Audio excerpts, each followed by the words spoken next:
Welcome to the Decoding Innovation podcast series, brought to you by the EY Nottingham Spurk Innovation Hub, where we explore the innovative technologies, business models, and ideas that are shaping the future of industries.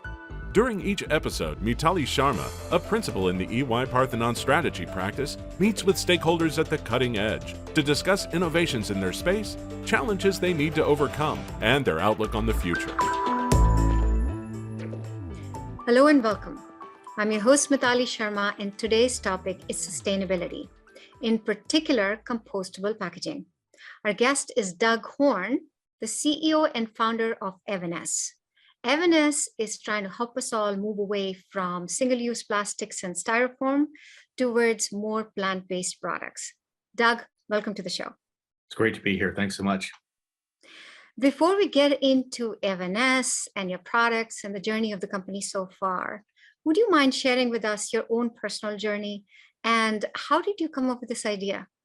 You know, I've had a varied background in government and in finance from the beginning. I started in government, moved as a fund manager and built a number of businesses in my past, then was lured back into government as an elected official for a number of years, just prior to founding Evanesce. And in the time that I was there, I spent quite a bit of time on committees that had to do with the environment and environmental protection, as well as finance. You know, basically I met a group that had some very, very innovative technology while I was elected. And when I left politics, I reapproached them and got a bit of an update of where they were at. Had fantastic technology, but just, you know, weren't getting any traction to bring it to market. And, you know, I saw a huge opportunity and a huge ability to move that type of technology into, you know, a real desire and need within the market. And so we acquired at Evanesce that technology, and we've built the company from there. That was in 2016, and we're now a few years later, and we're now sort of in sales and building a fairly vibrant business in North America, but also in other areas of the world. Thank you for that, Doug. Let's start with a few basics for our audience. Would you mind sharing with us why plastics are such a problem and why should our audience care? Sure. Well, you know, plastics and polystyrene foam, which are, you know, two major difficulties within landfills, are really a huge problem globally. And, you know, for many years, we shipped all of this waste off to Asia for it to be dealt with there. Some of it was actually dealt with, much of it wasn't. You know, there's, you know, a real difficulty with the number of different resins that are out there and the number of different plastics that you know, are all sort of part and parcel of plastic, but, you know, very, very different in the way that they are and the way they can be dealt with. And it makes it very, very difficult for them to be recycled. Oftentimes too, you know, there's many types of plastics in a single container. So for example, a PET bottle, which is actually very recyclable, oftentimes has a cap on it, which isn't. And, you know, most people leave the cap on the bottle, which makes the whole process very, very difficult. So, you know, we have this situation where, you know, we've talked about recycling for a long time. We ended up with very, very low numbers of recycling actually happening. The vast majority of recyclables in North America are actually incinerated still today. Very, very few recyclables are actually recycled. And, you know, the way I've looked at it always, one of the biggest problems we also have in landfills is with food waste. And you know, there's a huge amount of food waste that goes into landfills. And the reason why that happens is that basically it's contaminating, or if you talk to the recyclers, it's contaminating their streams potentially.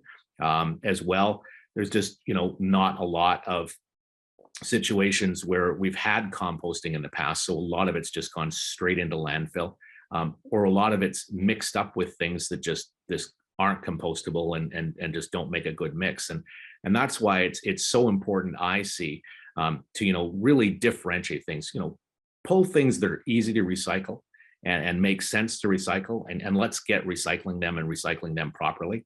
And for food waste and things around food service, let's use compostable items that basically allow for you know, a customer or a client in a restaurant or other place of business that sells food to put it in a single bin, because one of the big problems we have with recycling as well is that when people are faced with 5, 6, 7, 8, I've seen situations where it's a huge number of bins, and they're looking to have people separate their waste.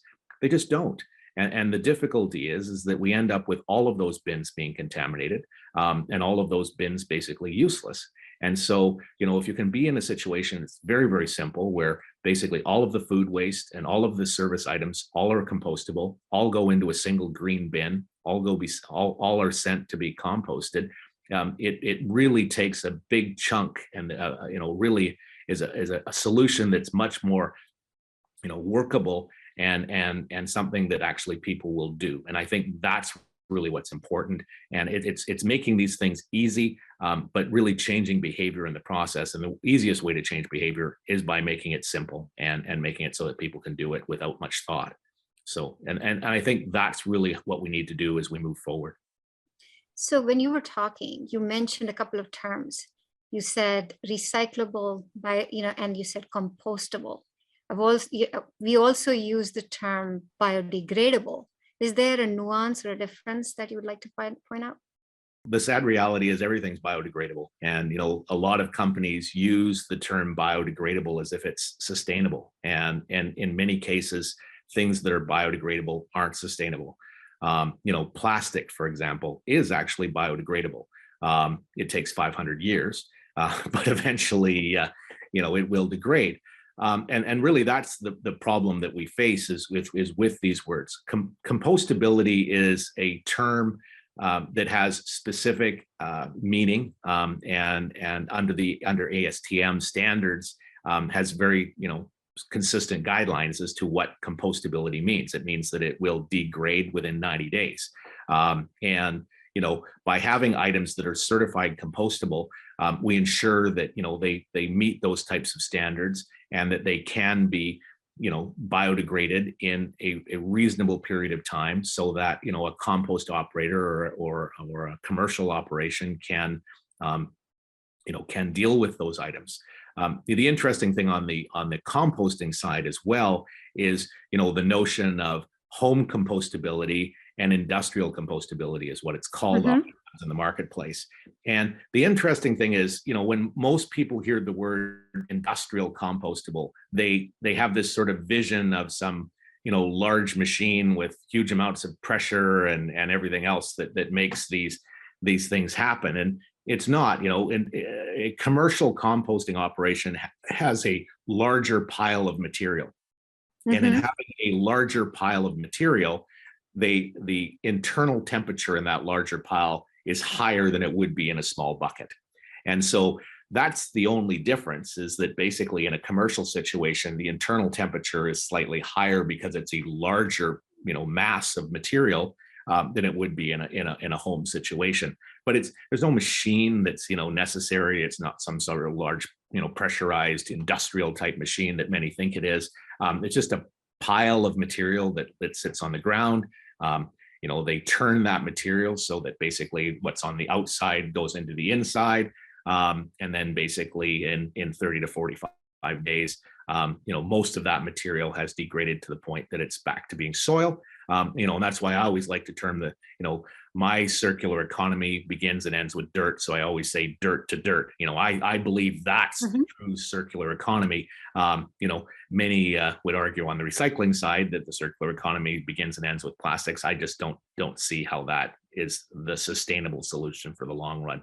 There's opportunity for it, and I think there are some products that make sense, but we really need to steer more towards solutions that begin and end with dirt, because that's the natural and organic product that we start and end with in most circular projects. I like that quote, dirt to dirt. So just going back a little bit from what you said about temperatures within the industrial compostable products, is it helpful that the temperatures are higher? In some industrial compostable products, the temperature, they require a slightly higher temperature in order to degrade. But that's also true in a lot of very natural materials. It's interesting. And we did a social media campaign with sort of poking fun at a number of cities and states that you would see as sort of being very green. asking them why they won't take certified compostable food services products when they'll take things like a corn cob or a pit from an avocado or an avocado skin or an orange peel. These things are all all of these things that I've mentioned take longer in a commercial composting situation to degrade than a certified compostable plant-based polymer food services item. And so this is one of the things. It's a bit of an educational trend as well, because we have to talk about these things and say it's important that we use these things. It's important that they all come together. It's important for packaging as well. One of the things that I often talk about with people is, if you think, and oftentimes, and it's a sad reality, but people will buy more food than they can eat oftentimes, and they'll end up with 1 or 2 carrots that are in their crisper at the bottom that turn black and brown, and they're sitting there in this plastic bag at the bottom. Well, most people will take that out and they'll throw the whole thing into their garbage can, because they're not going to take it out and start washing out the bag and putting the carrots into the green bin, which they should be doing, but they don't, unfortunately, because it's just too complex. But if that packaging was compostable in the first place and marked as compostable, it's very, very simple. You just take and throw the whole thing into the green bin. The whole thing can be disposed of. The whole thing can basically go back into a composting operation, dirt to dirt again. And so, this is the type of thing. And that's why with food waste, especially, I think compostable solutions is so important for the future, and something that we all need to sort of keep much more at top of mind. And it's far more sustainable. In some of the packaging that we make, that we can talk about more as we go forward, but we use upscaled waste products. So basically, we're taking things that would be seen as waste by many, and we're actually making packaging out of it. So it's taking these organic materials that are around, that are already there in the market, and putting them to use. And I think that's really, really important. It's something that we can all sort of benefit from a great deal. So this is perfect segue. I really want to dive deeper into the product that you're creating. Tell us a little bit more about the technology that you're utilizing. Sure. We're very, very excited. We have 2 technologies. We have some fairly traditional biopolymers that we make items like straws and those types of things out of, that are completely plant-based and are made from cornstarch and those types of things. But the more exciting thing that I think is really an innovation is our molded starch product. And it's, as I say, is taking waste streams, so waste starch and waste fiber, and whether that's pea starch or cornstarch or potato starch, is really not relevant. Which is the fantastic thing about our technology, is that it can take many different starches in combination with many different fibers and produce the same or similar results. They look slightly different. We made some trays recently out of ground up corn cobs, for example, and they have sort of a nice little sort of brown bits in them, which are parts of the corn cob. But I think that natural look to them actually enhances the value of them, not takes away from it. And when we use things like a wheat chaff and husk in combination with potato starch, for example, we end up with a very creamy white tray that would look like a traditional piece of polystyrene foam. And so you can have a whole bunch of different options, different combinations that really make the same thing. And it's what's really so exciting about it is that you take these upscaled wastes and you end up with something that's completely organic, completely compostable, and going back to my point about home compostable and commercial compostable, these items are all both. That being said, and it's funny because home compostable in our business is sort of seen as the top of the food chain, but when it comes right down to it, to be honest, I think that it's much better that we have proper commercial composting systems that are dealing with this, rather than having waste being treated in people's backyards or on their sun decks. And so So, whether it's home or whether it's commercial, I think is really not that relevant, because I think we need to have proper commercial facilities in place to be able to deal with these things and build things much more sustainable than we have in the past.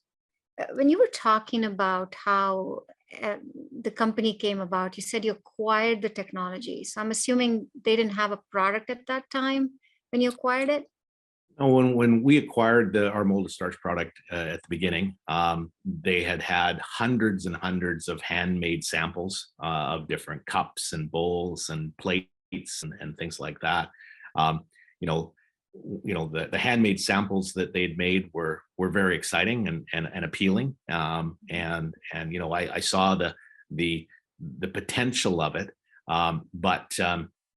but also understood that, unless you can make millions of these things, that's really not a viable commercial option. And so what we did after we acquired the technology was we've invested heavily in further development.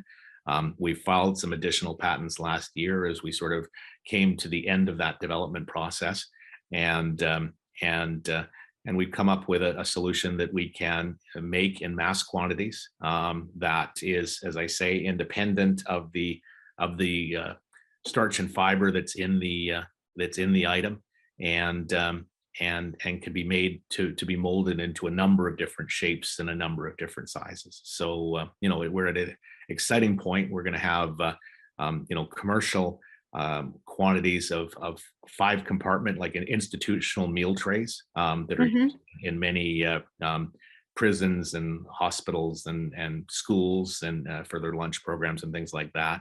The Army and the military uses a lot of them as well.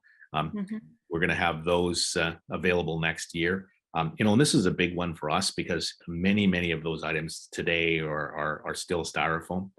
So the amount of waste that they represent is huge. And it's really those types of items that we've been targeting. We targeted the 5 compartment trays.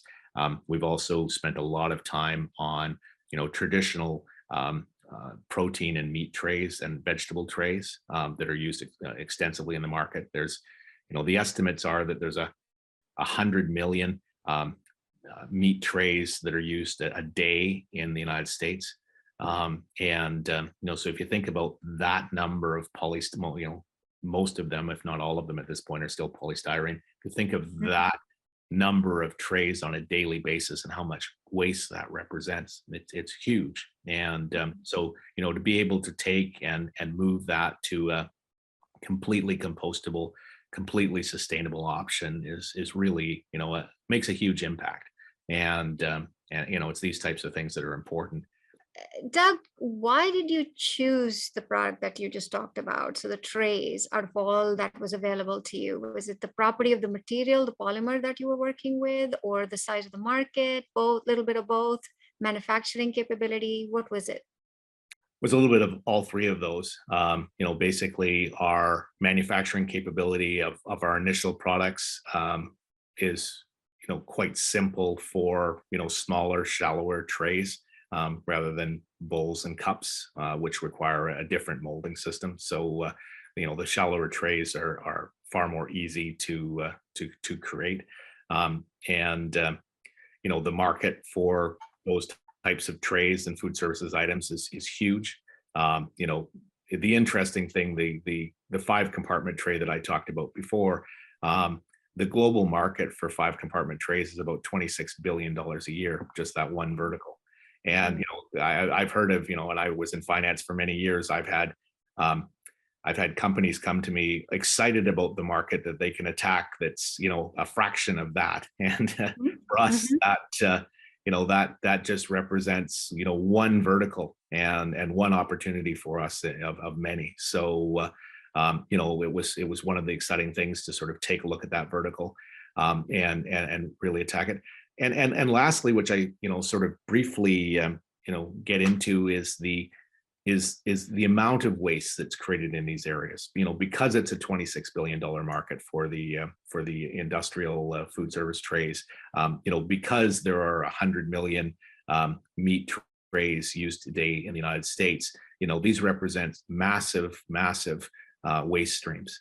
And so addressing those waste streams, I also saw as critical and very, very important in the overall process. Because we have to really get ourselves a handle on this. We can't be, dumping plastics in the oceans, and we can't be shipping our waste materials to Asia. It's just not sustainable in the long run, and not something that's able for us to continue. For sure. And when you talk about the market size, the two things that come into mind is one, cost, because you're now comparing yourself to, cents on a dollar kind of a plastic tray. And the second thing that comes into mind is the scalability. So let's start with cost, if you can talk to us about how you thought about how does the costing compare, or should I say pricing, compared to what's available in the market?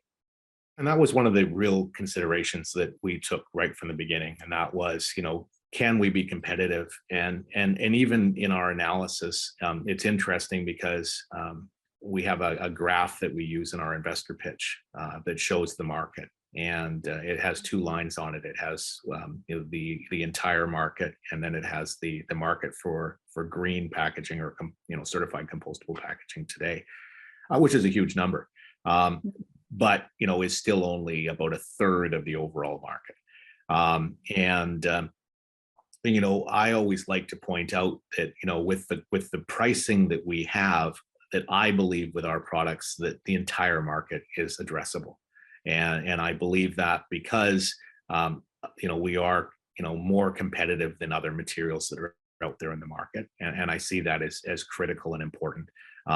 We're about we're less than half the cost of most molded fiber product that would be in the market. So for a tray, comparing a similar tray to ours that's in the market right now, we would be about half the cost. But we also have a superior product in the sense that it's far more rigid, rather than using design characteristics or those types of things. Our material is fairly rigid to start with, so it feels much more solid. So when you're, for a food services tray, for example, it's like the old paper plates, which many of these molded fiber items feel like traditional paper plate items, and because that's really what they are. And so they fold and they bend and those types of things, much like the old ads that they used to show for the paper plate, putting your food on the floor. And this is what we're competing against. Ours is far more robust and rigid and capable of holding items in it and not folding and not breaking than anything that's out there. So from a value proposition standpoint, we're in a position where we can basically say, here is a superior product at a lower price. And when you can say that, I think you're in very, very good shape. And it's also why I say that, I think we can address the entire market, because, well, we certainly are more expensive than plastics and polystyrene. We're not in a situation where we're double or triple or 10 times. And as I said before, there's many products in the market. A typical meat tray, for example, would be 2 to 3 cents for polystyrene tray today. We're looking at selling it for 5 cents. So, more than what it is, but certainly not a huge amount more if you compare it to where others are in sort of the 10 to 12 cent range. And, there's a big difference between 3 and 10, much less of a difference between 3 and 5. When you're trying to source your raw materials, how does that value chain play? Well, the interesting thing is, as I say, we're using upsourced product that would be considered waste. So, when you've got a facility, for example, that's making frozen corn, corn cobs are their waste stream, and they're trying to get rid of those. So, taking those from them is something that they like, and especially taking them from them and using them for a purpose of upscaling them and making packaging products out of them. In the same way, one of the things that one of the real opportunities we have right now is, for a lot of the plant-based protein products that are out there right now, a huge number of them use peas as the protein source. And in the in the process of manufacturing these products, one of the byproducts that's created is pea starch, and that pea starch is very well suited for making our product. So there's lots of opportunity for a lot of different waste streams to be used. When you are creating your products, what is the biggest challenge in manufacturing them? One of the things that we face, we manufacture a lot of our products in North America. We see that as important, and obviously because we've taken that decision, we potentially have slightly higher labor costs and other costs because we meet certain regulatory regimes, and so that being said, I think I think it's important as time goes on, especially when it comes to the environment, is the environment doesn't have boundaries.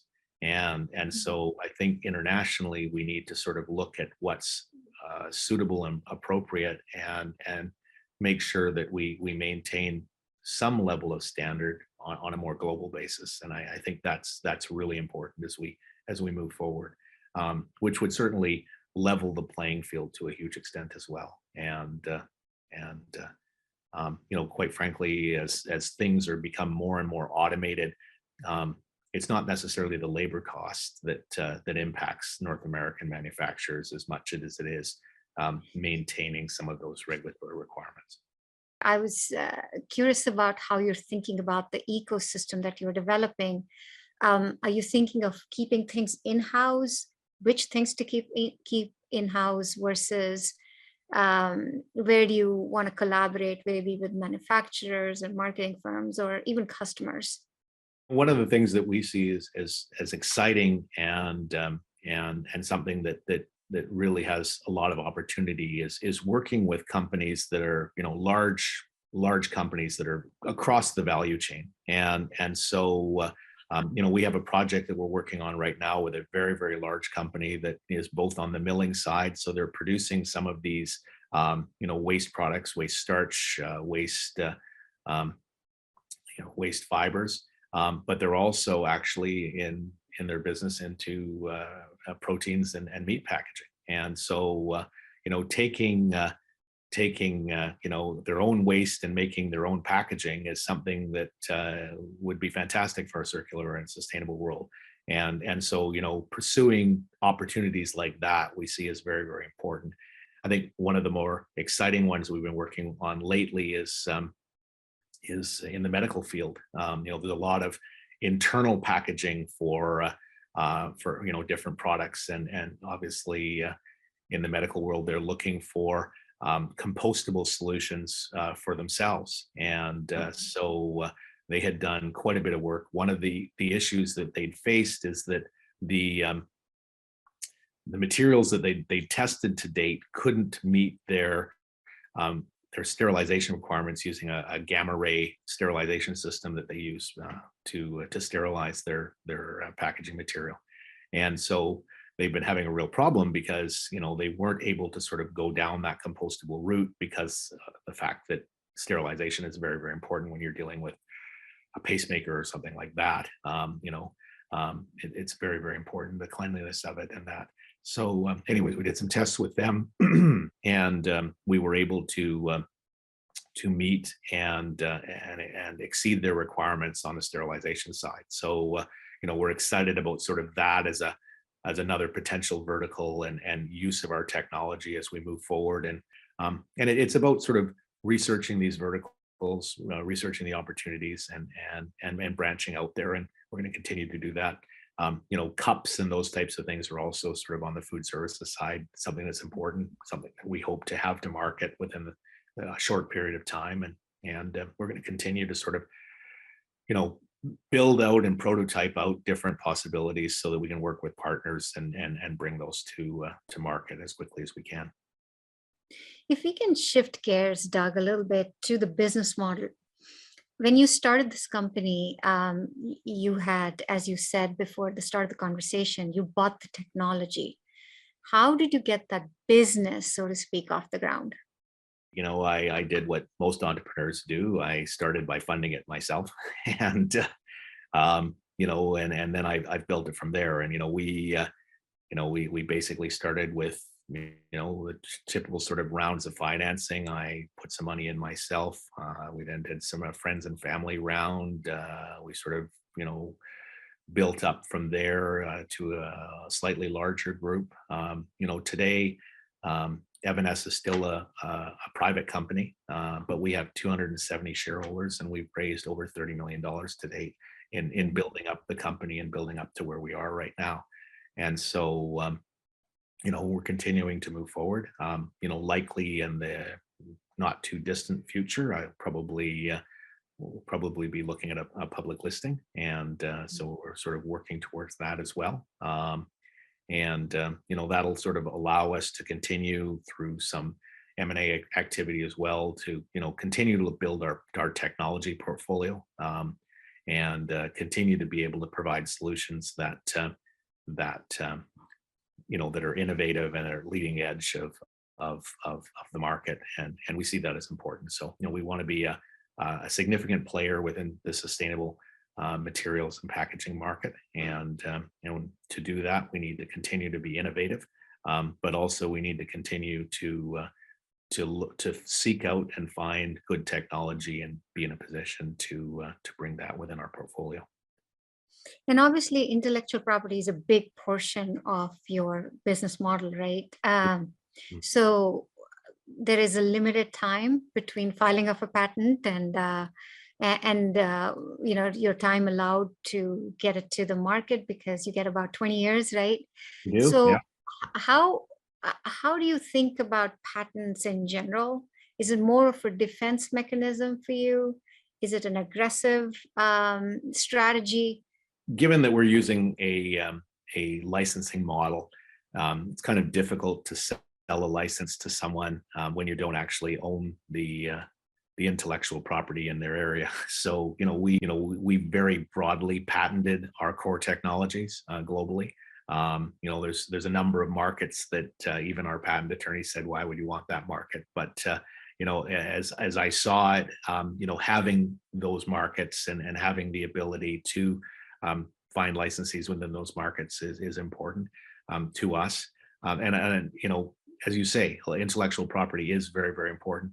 We do things in a way that we use both patents and trade secrets to protect ourselves. And broadly, our patents protect our core technology and our core knowledge. But in doing so, as everyone knows, you have to share quite a bit of what you're doing in those patent disclosures. So we've got a bit of an innovative way of doing that, where we basically map out a number of different ways you could do the things that we do, and don't actually tell people which of it that we actually use, which gives us an added sort of layer of protection. And then basically we do use some trade secrets as well to sort of add to it. But I think that we spend a great deal of time and money on innovation. We see that as core and key, and as you say, we see the value in the company very much being in our technology and what we've created. When you're thinking about bringing new products to the market, given the manufacturing capabilities, is there a volume threshold, or is there a shape construction that you have in the products that you're going after right now? In the products we're going after right now, we take both into consideration, sort of the volumes within the market. Obviously, from our own standpoint and the things that we make, we're looking for high volume products for ourselves. When it comes to our licensees, obviously, they lower volumes could work quite well for them. We're in the process right now working with the company that makes our equipment and our processes.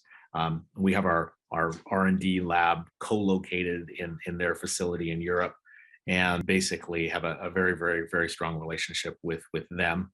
Um, and and so, we've been working very closely with them to come up with, more flexible ways of manufacturing so that, we could make smaller runs much easier than we can right now. If you wouldn't mind sharing with us, what kind of volumes are we talking about here? Well, basically, we're looking at runs that, especially in the short run, we're looking at runs that are in the millions of units. So, we're looking at larger run items right now that, that have, significant markets for them. We have there as well. If you think about regulations and laws, which are country specific, which might be local, how have they helped you or not? It's interesting because when it comes to our molded starch product, you look at Canada's plastic bans and those types of things. Canada has a plastic ban. It's a fantastic thing for our molded starch product. But that being said, I'm not certain that we necessarily need it. I think the market is going there on its own, to be honest. But when it comes to plant-based biopolymers, which I also view as a huge part of the solution, Canada hasn't included those. They've included those, quote, as plastics. So, and this is the awkward part. I think the other issue that we really face from a regulatory standpoint is, we make straws, for example. We make straws out of cornstarch, out of our biopolymers. Our straws look and feel like a plastic straw, traditional plastic straw would. Good parts of the market have gone to paper straws. And Vancouver, for example, requires paper straws. Well, the sad reality of it is a vast majority of paper straws, but a vast majority of them are absolutely and utterly coated in PFAS, which is a fluorinated chemical that's both poisonous and carcinogenic. And it's interesting because there's some very large restaurant chains right now that are having a class action lawsuit against them because the wrappers that they wrap their sandwiches in contain PFAS, and there's a concern that the PFAS is having contact with the sandwich. Well, there's a big difference between having contact with a sandwich and drinking through a straw For sure. it's melting in your drink as you're drinking and pulling that PFAS directly into your mouth. And so, it's a real concern when, and this is the difficulty that we face in a lot of places. There's these knee-jerk reactions that aren't fully appreciative of all of the aspects of what they're saying and what they're doing. There needs to be more understanding of some of these issues, and as time goes on and as technology improves, maybe that necessarily isn't all the case. But when it comes to paper products and straws, I live in British Columbia. We have a lot of paper mills here. I think paper from a recycling standpoint is a fantastic thing, but I've stood beside a pulp mill and smelled the smells that are coming out of it, and those smells aren't coming out of it because they're using wonderful chemicals there. These are nasty places, and to be making straws out of that, it just, regardless of whether it's coated in PFAS or not, sort of, I question. So, we need to, I think, really take a good look at the materials that we use as we make things, what we're making out of them, what people are using them for, what is the best, and really sort of how, not necessarily, things have to be economic, but quite frankly, the cheapest solution isn't necessarily the best solution, as in always in the world. And so you need to really look at what you're doing. You point to a very interesting conundrum. As technology rapidly advances, governments are frequently trying to catch up. And when they make laws, it's at that point of time. And so as a former politician, what would be your recommendation of how governments can effectively interact with markets, or should they stay out of those markets, which they don't understand? It's interesting the way governments look at things. I'm not an advocate of huge government and huge regulation. I think that you need to, a government is there to create a fair playing field, Mhm. and to maintain the safety of its population. And I think when the safety of the population is in jeopardy, I think they need to move. And I think, quite frankly, when you have players that are doing things that they shouldn't be, they also need to move to make sure that that the playing field is fair for all. And I think those aspects. But when it comes to massive regulation, and those types of things, quite frankly, they get it wrong more than they get it right. It was one of the things that was so frustrating with me, that I had when I was in government, is so often government doesn't get it right. They're behind the times. They often don't understand the science behind it. And the difficulty is, in trying to do something right, they often do it wrong. And it also seems like consumer awareness is a big part of what you will be doing, or this whole industry needs to be doing. Yes. So that the consumer themselves can get up and say, we want this product or we don't want this product, and we're aware enough to make choices. Yeah, no, I think that's very important. And for people to be educated about how they're making those choices, and the choices that they are making, for sure. Since you founded the company in 2016, Doug, what has surprised you the most in this journey? Well, there's been a lot of surprises along the way. And to be honest, I'll probably leave the company when I stop being surprised. There's a lot of different things that you don't anticipate as you build a company. And one of the keys of it is to build a team that's got the experience, that when you do run into some of these difficulties, that you can react and pivot and move a different way. One of the things that when I started the company in 2016, we were completely concentrating on our molded starch product. And as I saw the market evolve, I saw the benefit and the need. One, as we took longer in development than I had hoped, I saw the need to get the company into revenue and to be supplying the market. And so we pivoted a little bit and added the biopolymers to our portfolio. And it's constantly making certain you stay on top of things. It's constantly sort of staying innovative, staying flexible.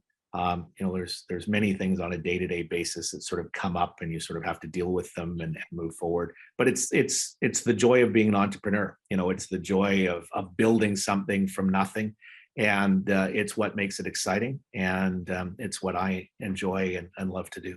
One thing that I got curious about was the name of the company. How did you think about the name? Is there a story behind that? It's funny because I spent a lot of time coming up with the name. And, it's one of these things where, you sort of try to create names sometimes and try to create words. And Evanesce is a word. It is a word in the English language. It means to vaporize or disappear. And it's exactly what we do. And so when I was thinking through things, I thought, this really, the name of the company describes our mission. It describes the technology that we want to have around us. And it really describes what it is that we're trying to create. And that is products that provide the solution that they need in the short run, but in the long run, vaporize and disappear. Fascinating. What is your advice to somebody trying to create a different, innovative, or disruptive product today? Never give up. Never believe that you can't do what you want to do. And I have a I have a sign on my wall in my office that says, "Where there's a will, there's a way." And I think that's one of the most important things for entrepreneurs and people that are trying to build things, is there are a lot of people that tell you why you won't be able to do it, why you won't be successful, why you won't reach the goals that you've set for yourself. And you just have to, from day one to the last day, believe that you can, and believe that you're going to make it there. Because the second you stop believing, that's the second you've failed. Great. You also said that you don't view competitors as such. You think of them as collaborators, maybe, going through the same journey. What is exciting you about the new stuff that's coming out, either, directly in the areas that you're working in, or just in terms of compostable packaging? I see a lot of innovation out there. In the conferences that we attend, we see a lot of new innovation that we're really excited about. And as well, there's innovation that we've made that we've coupled with innovation of others that make an even better product. And that's why I see collaboration as very, very important. And I'm not fearful of working with very large companies as well, which has been part of our success. We have some very, very large companies as partners, and I see that as an advantage to a huge extent. It's about bringing the best technologies forward and the best things to really enhance and make things sustainable for the future and for future generations. And as I said at the beginning, I think a key to that, and all of the technology that we're doing, which is key to us, are solutions that are truly circular and start with dirt and end with dirt. We go from there. This has been a fascinating conversation, Doug. Thank you for your time. Great. Well, thank you so much for having me, and it was wonderful having a chat. Take care. The Decoding Innovation podcast series is a limited production of the EY Nottingham Spurk Innovation Hub, based in Cleveland, Ohio. For more information, visit our website at ey.com/decodinginnovation. If you enjoyed this podcast, please subscribe, leave a review wherever you get your podcasts, and be sure to spread the word.